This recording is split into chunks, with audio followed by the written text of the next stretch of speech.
Hello दोस्तों, आपका मेरे चैनल में आज बहुत बहुत स्वागत है। आज मैं आपको बताता हूँ एक बहुत ज़रूरी बात। दोस्तों, आज सबके मन में ये सवाल उठ रहा होगा कि अष्टमी आज है कि कल है। तो मैं आपको बताता हूँ कि कुछ लोग मानते हैं कि अष्टमी आज है और कुछ लोग मानते हैं अष्टमी कल है। तो जो आज मानते हैं वो आज अष्टमी का पूजा करते हैं, जो कल मानते हैं वो कल करते हैं। लेकिन रियलिटी में अष्टमी कल है और नवमी परसों। और एक दिन बढ़ने की वजह से नवमी हमारे परसों हो रही है और जो कन्या को भोग कराते हैं वो हमारा 1 तारीख को होगा। गुप्त नवरात्रि का उद्देश्य देवी दुर्गा की पूजा और उनकी कृपा को प्राप्त करना होता है।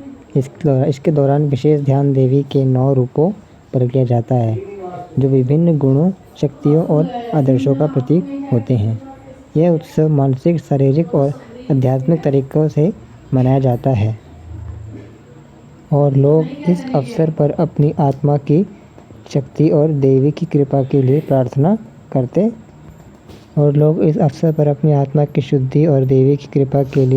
करते हैं। गुप्त नवरात्रि का आयोजन गृहस्थ।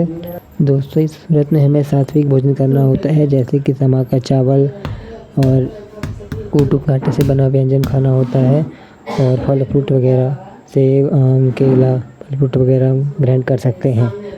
अतः 9 दिन व्रत रखने के बाद हमें 9वें 10वें दिन व्रत का पारण करना होता है। इसमें क्या होता है दोस्तों, हमें सुबह नहा धोवा के माता जी की पूजा पाठ करके 9 कन्याओं को भोग कराना पड़ता है और उसके उपरांत हमें गौ माता को भी प्रसाद देना पड़ता है। गौ माता प्रसाद ग्रहण करें, इसके उपरांत हम अनाज ग्रहण कर सकते हैं। तो इस पूजा में जब हम 9 कन्याओं का भोग कराते हैं तो 9 कन्याओं में 9 देवियों के रूप आ जाते हैं और हमें 9 देवियों के रूप का आशीर्वाद लेना चाहिए। ये बहुत शुभ होता है और उनके चरण को धोना चाहिए, उनके पैरों को धोना चाहिए। धोकर पैरों को तेल से, पानी से धो के, ऐसा दूध, तेल, पानी जो आपके पास उपलब्ध हो उससे धोकर उनकी पूजा करनी चाहिए और माता का आशीर्वाद प्राप्त करना चाहिए। और साथियों, ये नवरात्रि का व्रत जो 9 दिनों तक ये कठिन व्रत रखकर, पूरे संपूर्ण विधि विधान के साथ व्रत रखकर जो व्रत रखता है माता जी की सेवा में, माता जी की सेवा करता है, व्रत रखता है, कठिन रूप से पूरे विधि विधान के हिसाब से जो व्रत रखता है उसकी सही मनोकामनाएं पूर्ण होती हैं अर्थात।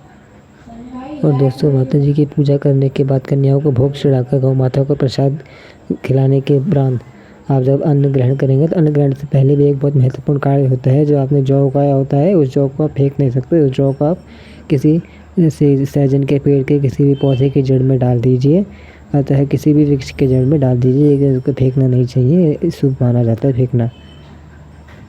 और दोस्तों, माता जी के मंदिर को साफ करके जौ माते उठाने से पहले आपके हाथ से ही पूरा सब साफ होना चाहिए। नहा धोवा के साथ सुथरे से जौ को छूना है और किसी भी पेड़ के जड़ में डाल देना है।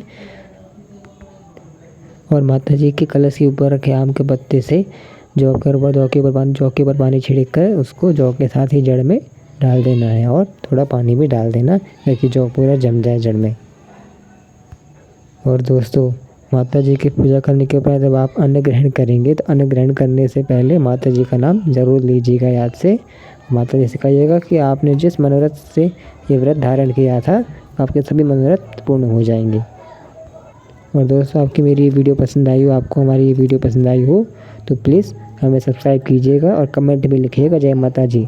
माता जी के सच्चे भक्त जो माता जी में विश्वास रखते हैं, माता जी की पूजा करते हैं, उनका व्रत रखे हैं, व्रत रखने वाले, माता जी के नवरात्रि के व्रत रखने वाले सभी भक्त मुझे ज़रूर सब्सक्राइब करेंगे और ज़रूर अपना साथ और अपना प्यार देंगे। आगे मैं आपको और बताता हूँ इसके बारे में, ध्यान से सुनिएगा।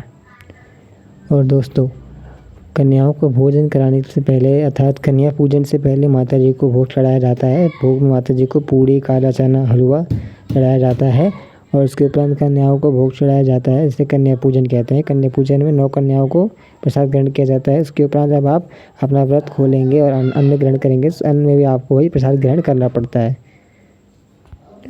और दोस्तों, मैं आपको ये बता दूं कि कन्या पूजन से पहले जब आप माता जी को भोग चढ़ाएंगे तो भोग चढ़ाने का समय सुबह 4 से 6 बजे के बीच का है।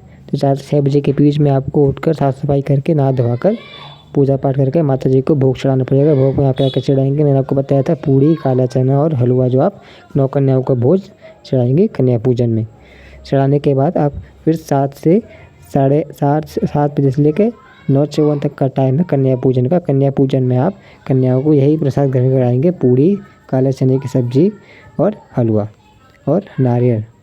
ये सब चीज़ आप कन्या पूजन में भोग लगाएंगे माँ कन्याओं को और माता जी का आशीर्वाद प्राप्त करेंगे। और दोस्तों, कन्या पूजन में 9 कन्या इसलिए आते हैं क्योंकि ये 9 कन्या माता जी के 9 रूपों का प्रतिरूप होती